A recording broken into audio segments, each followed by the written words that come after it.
মানুষের ব্যাকটেরিয়া দ্বারা সৃষ্ট মানুষের ব্যাকটেরিয়া দ্বারা সৃষ্ট রোগের মধ্যে সবচেয়ে বেশি ভয়ানক হচ্ছে যক্ষা রোগ। আর কিছু লাগবে না। তাহলে কি ব্যাকটেরিয়ালজিটা কি? যে সাধারণত তোমাদের পরে আসতে পারে কি যে জীববিজ্ঞানের যে শাখায় ব্যাকটেরিয়ার গঠন, আবাস, রোগ তত্ত্ব, বংশবিস্তার নিয়ে আলোচনা ও গবেষণা করায় তাকে বলে ব্যাকটেরিয়ালজি। এটা তুমি নিজে লিখতে হবে।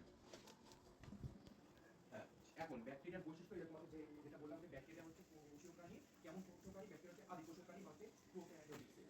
এখন যেহেতু ব্যাকটেরিয়া হচ্ছে আদিকোষী, তাই ব্যাকটেরিয়াতে nucleus, mitochondria, chloroplast, endoplasmic reticulum, Golgi body, lysosome এগুলা কিচ্ছু থাকবে না। শুধুমাত্র থাকবে কি রাইবোজোম। কারণ কি? রাইবোজোম হচ্ছে একদম সাজা। রাইবোজোম তুমি প্রথমভাবে অবশ্যই বলে আসছো কি যে রাইবোজোমকে বলা হয় সার্বজনীন অঙ্গাণু বা হচ্ছে ইউনিভার্সাল সেল। সুতরাং রাইবোজোম হচ্ছে, হ্যাঁ, সুতরাং রাইবোজোম পৃথিবীর যতটা জীব থাকবে সবটাকে কোনটা থাকবে? রাইবোজোম থাকবে। তেমনিভাবে ব্যাকটেরিয়াতেও রাইবোজোম থাকে। আর ব্যাকটেরিয়ার হচ্ছে একটা ডিএনএ থাকে, সেটা কি কার্যকৃত বৃত্তাকার ডিএনএ থাকে। আর রাইবোজোম যেহেতু ব্যাকটেরিয়া যদি আদিকোষী, সুতরাং ব্যাকটেরিয়া রাইবোজোম কেমন প্রকৃতির হচ্ছে? 6 তাই না?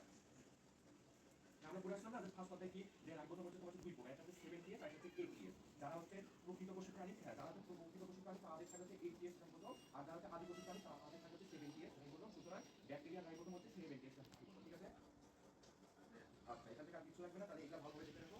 অনেকগুলো কয়েকটা বিজ্ঞান ইম্পর্টেন্ট, বিজ্ঞানী নাম আর হচ্ছে ব্যাকটেরিয়ার একটা সাথে। এখন ব্যাকটেরিয়ার বৈশিষ্ট্য দেখো।